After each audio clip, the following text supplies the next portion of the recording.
It's 6 o'clock. I'll call the meeting to order. Rob, call the roll, please. Ms. Least. Here. Mrs. Sweet. Here. Mr. Bear. Here. Mr. Whitaker. Here. Mr. Avery. Here. Mr. Hannah. Here. All members of council are present. Please join me in pledging allegiance to the flag. I pledge allegiance to the flag of the United States of America and to the republic for which it stands, one nation, under God, indivisible, with liberty and justice for all. And good evening, everyone. This is the regular session of the Enon Village Council. This is Tuesday, January 28, 2025. Additions to the agenda this evening? Hearing none. Minutes, Rob, we'll have those next time. I need to rewatch the videotape, guys, so I apologize. You'll have them next week. Okay, good deal. Any financial information to present? Let's see, we've got everything to the Board of Elections or the Auditor's Office and everything for... All taken care of. Kevin took the packet up yesterday to the Board of Elections, and everything is filed, so we just wait to after the filing deadline, which is February 5th or 6th, and the Board of Elections will meet, and they'll go over our submission, and then it'll go on the ballot in May. They will send us a sample ballot to proof, so we will have that hopefully before too long. So, okay. So that's all done. All of our tax reporting has been completed, so I'm not sure if anybody files their taxes online, but this is the first year that the village has submitted their W-2s electronically, so some of the online filing services may have your stuff for autofill. Great. I don't know. It's a lot easier that way. There's a chance that you may be able to do the W-2 lookup if you're using any of those services. So all W-2s are distributed. Everything's with the state of Ohio and the feds. We did all of our quarterly reporting. They're done. We were able to do our Hinkle reporting about a month earlier than we did last year. So all the books are officially closed for 2024, and we're starting to compile our stuff for the state auditors. And that would be for the years of 2023 and 2024? Yes. Okay. But we have not heard from the state auditor's office yet. Right. That's it for me. Any questions for our fiscal officer? Thanks, Rob. Thank you. And let's go into staff reports. Kevin, I'll turn it over to you. You have a few things on your list here. Few things, yeah. So hopefully it'll go pretty quick. But anyhow, thank you, Mayor, Council, residents. Item number one there, the Wharton Ditch. I did get a call from Bobby McClure, and he gave us a quote on a contractor coming in to clean up the Wharton Ditch, the sides of it, get it all trimmed back and things like that. Our half of that would be $4,400. So, and I have that quote on my desk if anybody would like to look at it. But that won't start naturally until weather permitting and stuff. I think he wants to get in there, before the ground gets too muddy and stuff and start in. So, but This will open up the waterway. This is not cleaning the ditch out. This is the cleaning the sides. The banks. Okay. Getting all the trees cut back, and that way he can have the township guys kind of work it in their schedule to keep it on their schedule and keep it trimmed down. He said. So they would maintain it after this project was Correct. finished. Correct. Okay. Yep. Correct. And that's why they also said they'd take out some of the deadfall and mulch that up along with the banks and then continue with the maintenance on that if we go into that agreement with them. So I would strongly recommend that. Sounds reasonable to me. Yeah. Yeah. And also I did talk to Mr. Weekly today about getting on his side of the fence there to do like a 6-foot, 7-foot path to get that honeysuckle cut back so it don't keep growing on that on our property, and he's fine with that. So I told him we'd let him know and we'd get in there. I said we wouldn't be cutting any trees down, just mainly taking that brush hog through there and getting the honeysuckle cut back. Sounds good. So. Snow cleanup, once again, I can't praise the guys well enough. It went well.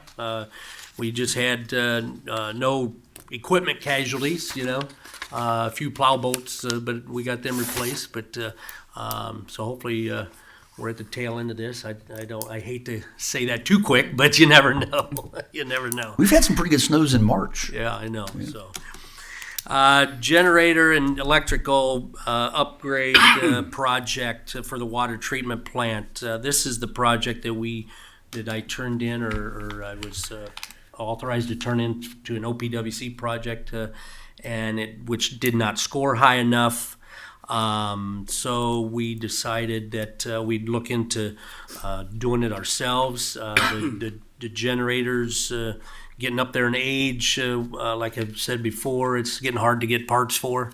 So we thought, well, let's while we're in the process, go to a natural gas generator to.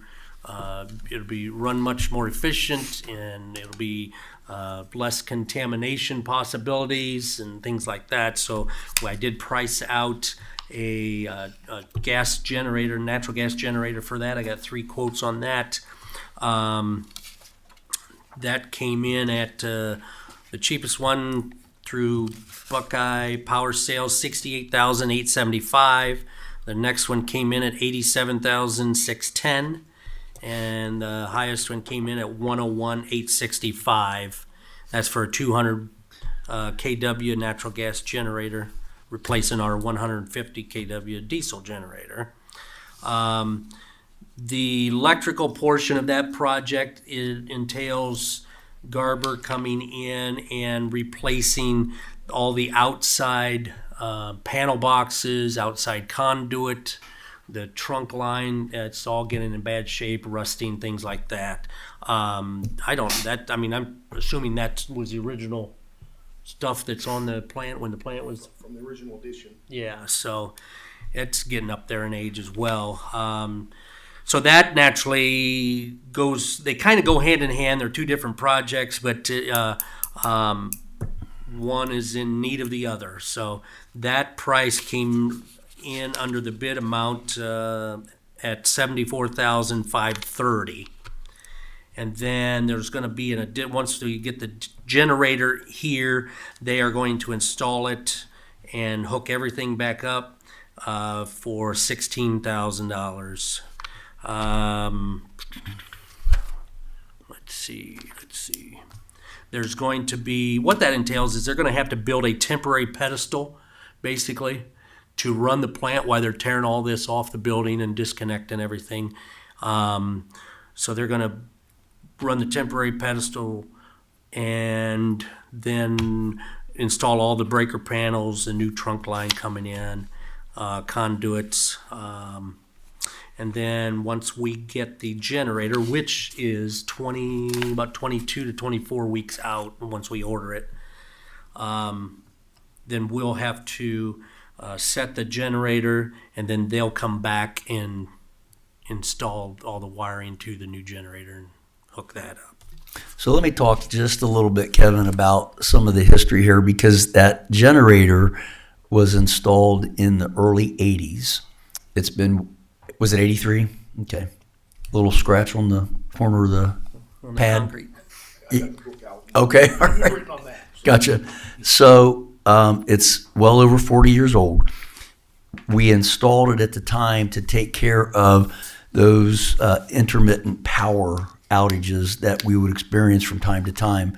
About 3 years ago during COVID, we had a serious situation where the main line, the main feed to the water treatment plant, which feeds the wells in addition to the plant, went bad.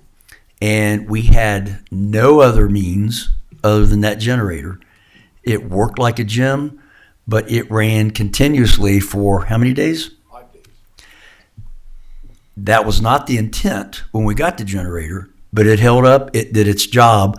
But at that point, we realized that it's time for a new one, because had something gone wrong, hopefully we would have been able to get a part, but it was so old even 3 years ago that it would have probably been difficult. And we had other contingencies in place. We could have brought in a portable, but that made us even more aware of the age, the scarcity of parts for that particular generator, and the need to get a bigger one because we have more wells now. So the $68,875 plus the $16,000 to put it in in my opinion, is a small price to pay for the insurance that we're going to have to be able to operate on our own. And the fact that it would be natural gas, we never have to worry about the fuel again. We'll have that natural gas right there available to us.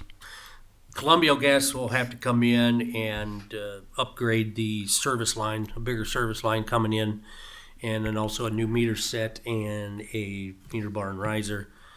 Then we'll naturally, another additional cost, we don't know what it'll be, is a plumber coming in from the gas meter to the generator. So The plumber, what was the first thing you said? Columbia Gas Columbia Gas. is going to come in and run a new service line. And their charge for that is, it's a non-refundable aid to construction in the amount of $14,900. Okay. Kevin, with their serving purpose to see, do any of those generators have the capacity to do a dual fuel? Besides the LP gas to have, for redundancy, to not necessarily have to use the natural gas, but maybe gasoline or diesel? To do a ball field? No, dual fuel. Oh, dual fuel. Dual fuel. Dual fuel. No, I have not looked into that. Okay. Is there any kind of trade-in value or something, or will you get rid of the old one? Gov deals probably. They don't take them on trade, but just have to put it on Gov deals and. Okay. And it operates fine. great. I mean, it Right. works. It's just old, and the parts for it are old. So it still fires up, once a week, Jason? Every Tuesday. Yeah. But that's something you could put on Gov Deals and try to sell. So this would be the water department's capital improvement projects for the year. For 2025. It would be done. And there's a lot of lead time, so it's not like the bills are going to be coming in heavy. At one point in time, they're going to be kind of scattered the way it looks as far as ordering and that type of stuff. But this would be it for the water department. And so if I understood it correctly, it was the 68,875 plus the 74,530 plus the Columbia Gas 14,900 plus the plumber. Well, plus the 16. Plus the 16 to hook up, for the Garber to hook up the generator. I think we added it up, it's gonna be right around the 170,000 mark. Yeah, 170 or 175. Yeah, okay. And we have this built into the budget for 25. like Yeah, we it'll were come out planning of on this. the three funds. Capital outlay will be hit very heavily with this.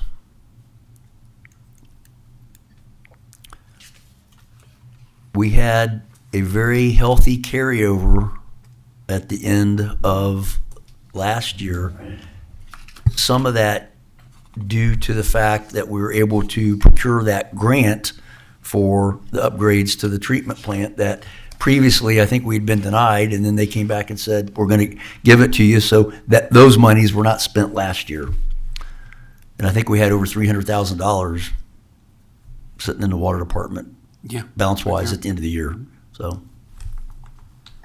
So, It's like 355 was the total balance of the water.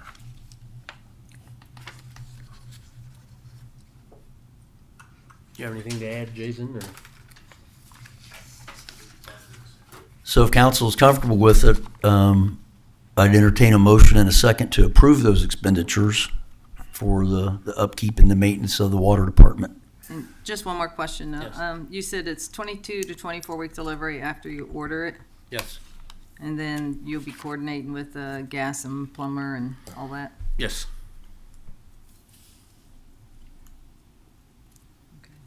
So we're looking mid-year, I guess. Mhm. Okay. Yeah, 355. Okay. So moved. Yeah, I'll second. I don't have any other questions. Is there any other discussion? Call the roll, please. Mrs. Sweet, Yes. Mr. Bear, Yes. Mr. Whitaker, Yes. Mr. Avon, Yes. Mr. Hannah, Yes. Ms. Least. Yes. I appreciate the support from the council. This is going to be a much-needed upgrade to our facilities. Okay, thank you. And the last thing I got is, just want to remind about 2024 Enon Citizen of the Year. Nominations are due by February 13th. We have none as of this date. To date, I should say. So February 13th is the deadline. How are we doing on salt, Kevin? How are we doing on salt? Salt, we're doing pretty good. We ordered 25 ton, so we're doing pretty good. I mean, we used, I think, 50 of what we had, so 50 or 60 ton of what we had. So And we still got quite a bit on contract then, right? yeah, we've got, I think, another 50. I think we only ordered on contract 75 tons. I know we so- dropped down. Yeah, yes. we dropped down. So that's all I have. Any questions for our administrator? Thanks, Kevin. Thank you. Thanks, Kevin. Chief, good evening. I will turn it over to you. Good evening, Mayor, Council, and residents. At the top of the agenda there, you have the annual report for '24. It's pretty brief. 3 pages in is where it kind of starts going into detail. Does the mileage on the police cruisers. We had a total combined mileage of 58,790 miles driven in '24. The 2021 Ford Explorer with an ending mileage of 57,507. The 2019 Ford Explorer with an ending mileage of 97,329. And then the Durango is a 22, and that had an ending mileage of 36,547. Overall, no real mechanical expenses I can think of other than your normal wear and tear. And then Mike, which ones of those do we have leases on still? Do you remember? I'm not sure. the Durango, and I don't know. I think did we pay the Ford Explorer off last year? Or we still got another one on that. It's all right. We've got 2. So we have two Yeah, payments? we have 2. But I The can 21 tell and you the what- 22 we're still paying on. Okay, thank you. The 19's definitely paid for. The 2015 Ford Explorer, we removed that from the patrol fleet and transferred that over to the administration. I'm sorry, that was the 14. The 15 we unmarked, and that's the currently the unmarked. The 2014 Explorer was taken out of service, and that was turned over to the street department. And they did a really good job cleaning it up, by the way. I think I kept the wrong one. But And Mike, remind me, what's the unmarked vehicle being used for? it's an admin. It's the one I drive. So. Oh, it's one, Yeah. okay. And a Petri dish. No, they always are. So we always take the oldest cruiser and turn that into the whatever driver. It's doing all right. It does have a little slip in it, but in fairness, the Charger had a slip in its transmission too, and we definitely got our life's worth out of that. But yeah, it's whatever. So far, everything's good. The only thing I noticed, we did switch into the SUVs. One thing I noticed, I feel like in the difference between that and maybe the Crown Vics, I feel like the tires just seem to wear out more on the fronts, and I don't know if that's just because the dynamics of them, but we seem to. I feel like they burn up the front tires more, but it could just be me. I guess I wasn't ordering tires when the Crown Vics were here, but I felt like they lasted longer. But other than that, the mileage on them, the 19, I think it runs pretty solid. It's sitting at 97,329. The older cruisers back in the day, like I said, the Crown Vics, we would get about 200K on them before, and still people were driving those today. So the SUVs are kind of, well, we got the 14. That was one of the first ones, which the water department's driving. Other than, the inside's a little dirty. It's still moving. So maybe they'll get a few 100K on them. But for now, it's trial and error. Our personnel, we had staff. We had a chief, 3 full-time officers, and 2 part-time officers. That is going to continue, obviously, until we work on some of the levies. The Enon Police Department members, they responded to 3,514 calls for service, which 718 of them required written reports of incidents. And we had a total of 13 crashes. They did 1,366 traffic stops in 24. And that resulted in 295 citations issued, a total of 241 arrests. And then I just have a breakdown of the officers' overtime they worked in 24. Which is not too terrible. And then at the next page, it just goes over the training breakdown for each officer all through the year. And that also includes the CPTs and everything.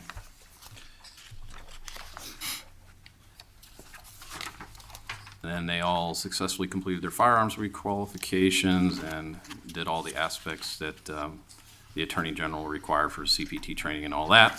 Some miscellaneous in there, just that we partner with the Drug Enforcement Agency on the prescription drug take-back. That's a disposal box there in the lobby.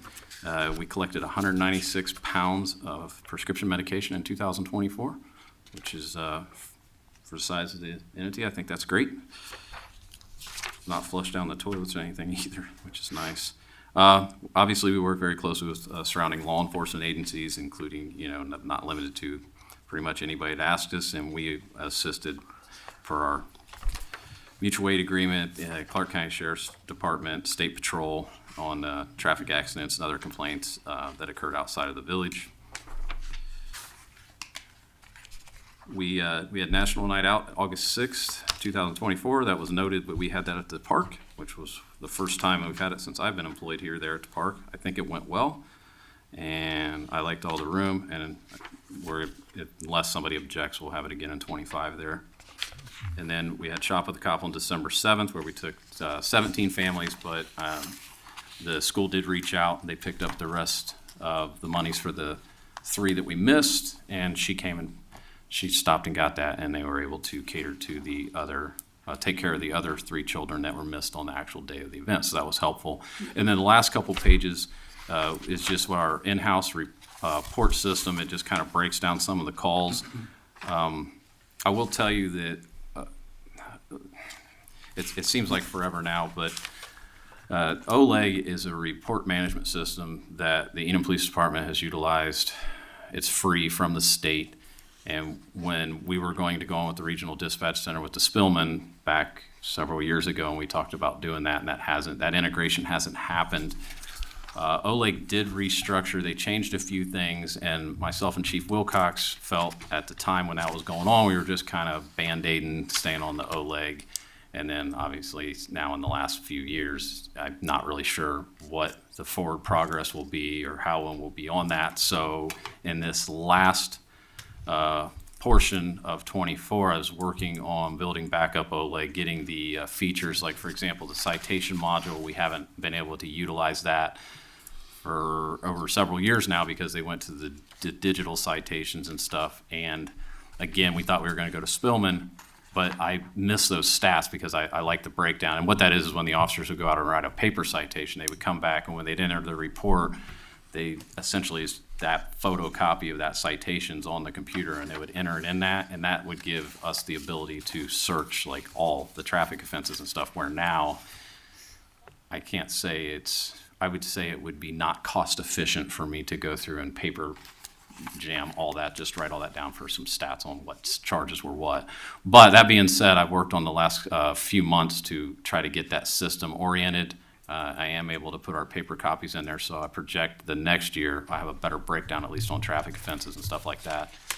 And then we don't require that people, unless there's a mandated report, I don't require the officers do paper on everything, because they could sit there and type something forever, and they really could be out in the community rather than that. So they do have a choice if it's not needed for a charge or something that requires documentation. They don't necessarily have to do what's called a call for service or just a simple report with the information, but they can if they want. And I will say that Officer Schaefer heeded that advice, and over the course of 24, he really picked up and was documenting a lot in his stuff, and I noticed while I was doing this report, there was a lot of stats that he had entered, and he had a lot of activity because he chose to go that extra mile. So I did give him a pat on the back for that the other day on the phone, and I'm going to try to see if we can push that forward, because it does help.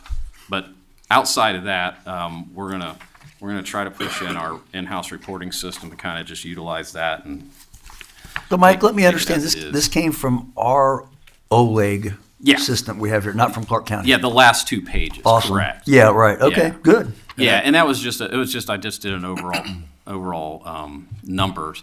The stuff I get from the sheriff's office, they give it to me in a big spreadsheet, and it's not really separated. Our in-house reporting system does have the capabilities of doing that. Again, when they redid it, they changed some of the entering codes and stuff, and that took a lot of time for us to build originally. I know because I did it. But when they redid the RMS system, it kind of kind of moved stuff around, and we just didn't go in there and toy with it too much because we didn't think we were going to stay with it. Does that I make get sense? it, right. But now, It was in going the to be last obsolete. year, I've decided, well, it wasn't going to be obsolete. It was we just weren't going to use it, right? We were going to use the Spillman, the Flex Spillman, which is what the regional dispatch center has. But I'm just going to continue to work with Oleg and work on this just because we've been using it since when we were supposed to go back on that back in 18. And so I don't see a reason to stall on this much more. And I'd been working on it. There was also several policy updates, which I meant to put in my report. We have Lexipol. When I first, when we got rid of one of the admins, it takes 2 admins to approve. I had pushed out some updates, and right there at the end of COVID, when there was a mass amount of updates, I've read through them all, and then of course we worked on the village policy manual. And what I found out over the course of 2024, when I was going in and trying to work the village policy that we had constructed with our in-house policy, I had read and approved them all, and it was a lot. It was 176 updates, just so we're clear. Well, I left them in draft mode, and I didn't realize that until about midway through the year. So I've been progressively pushing them out in small amounts so I didn't destroy my employees. But like, for example, our village policy has a policy, I just use the lactation station, for example. So I didn't need that at the PD level and also at the village policy level. But because ours is digital and that one's paper, I have to manually look at that and then find it in there and then pull it out. But when I was doing that, I realized that the updates that I had approved over the course of like a year or so before that, I hadn't actually pushed them out to the officers. So they got overwhelmed with policy this year. But we're all up to date, and that also has been my hiccup on my collaborative, which I've reached out to Tom. I also had a thing in there where it was pushing out a monthly, randomly pulling policies and making the officers read and acknowledge them. I had a handful that weren't necessarily on that. But at any rate, we have all the policy up to date. That's Good. where I was going with Good deal. that. And They've all acknowledged it. yeah, everybody's acknowledged it. I sent them an email and I sent them text. And what I had to have was a full 100% acknowledgement. And I didn't want to push it off on the officers, but every time I would go to schedule that, I would open up the in-house Lexipol system and I would see this laundry list of policies, and I got in there tweaking around and realized that not only just had some of them missed a few just because, right? But the fact it was pushing more out of what they had already just kind of, Every time they went in. So we'll be pushing forward. We'll be moving forward on that and getting that collaborative done, hopefully here really soon. I'm just waiting on Tom, and that'll be the first level of that. And I wanted to have that done in July, and I did not get that done. So that's where we're at now. All the grant stuff is done. We got all the paperwork turned in on that. The QSR was a lot of paperwork, and it took me several that. And also something I meant to put in there and I didn't, and I apologize for that, but we also had the solar eclipse at the first part of the year, which was a big thing to do all the way up through April, and that with meetings and stuff, and that went off without a hitch. But that was one main event that was kind of important that I meant to put in there, and it just didn't make the cut. But that was one of the biggest events we had too. But everybody had that. That being said, Mike, thank you for the report. yes, sir. Any questions? Questions Or move from on? council? I'll I answer have them. one question. I'm just looking under telephone harassment. Does that include scam calls? No. Are But there- we wouldn't count that as that. I will tell you, our biggest crime in this community is fraud. I just got off the phone with Department of Homeland Security, ICE, and one of our victims, where they gave the cash over to a carrier. People drive around and come to the house and pick it up. They were able to apprehend a handful of people involved in that. They've got a couple. Whether or not the funds are recovered or not, but I actively try to catch those folks, but more often than not, you're chasing a needle in the haystack. But we staying on it and documenting stuff. We did have some success with that one, and then some of the monies I found. It's hard to get the money back, but we've chased the bad guys down. But I want to reassure the people that it's very important to report that sooner rather than later. You shouldn't be embarrassed about being scammed because, well, it happens to the best of us, and these people are very good at their job. In fact, it is their job. That is their job, yeah. Yeah, but there are we do have we can catch that money and freeze it if it gets reported in time. But if you overnight money via UPS and you wait 2 weeks to call me, I cannot intercept that package. But if you call me, once you realize you made a mistake, which usually is right after you hand the money over, I can catch that package mid-flight and stop it and get your money back. But you got to tell me before it's too late, because we have those connections. And it took a long time to build those bridges. But no, it's not telecommunications harassment, but it should be too, right? Any other questions? Couple more things, that's all I got. Okay, go ahead, Yeah. Chief. We have, if you didn't know, we didn't have a bunch of people out patrolling this week. We had some maintenance issues with our cars. I don't know who told me that hopefully the maintenance goes well the rest of the year, but that blew up. So we had a cruiser that had 3 out of the 4 tires that needed replaced, and because of just the process of the shop, it had to sit there a few days, but we were pumping air in it periodically. So we had one down at Fairborn Tire. And then we had another one that had a siren box that I had to purchase a new one, which we'll be getting the bill for that. Yes, sir. That's right. I saw his eyes. That's $1,700. And the technician essentially explained somebody spilled a beverage in there. I don't know who that was. I don't know how you would know, but not that anybody'd be in trouble. But the one cruiser wasn't built by P&R, so the way it's designed is everything's level, and the panel to the back of is actually the one we bought up north.